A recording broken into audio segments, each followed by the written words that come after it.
Welcome back to Peach State Politics. I'm Stephen Fowler, your GPB Education Capital correspondent. Have you ever wondered what the requirements are to be a member of the Georgia House or the Georgia Senate?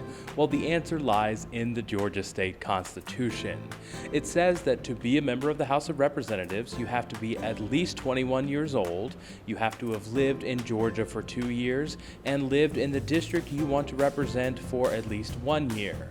Over in the Senate, you have to be 25 years old, also lived in Georgia for 2 years, and also live in your district for 1 year.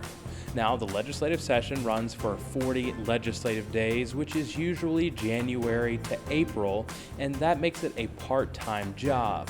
So the lawmakers have a part-time salary, also set by the state constitution, at about $17,000 a year. If they work outside of the legislative days, whether it's committee meetings or hearings or other business at the Capitol, lawmakers are able to get what's known as a per diem, or a certain amount of money per day that they work.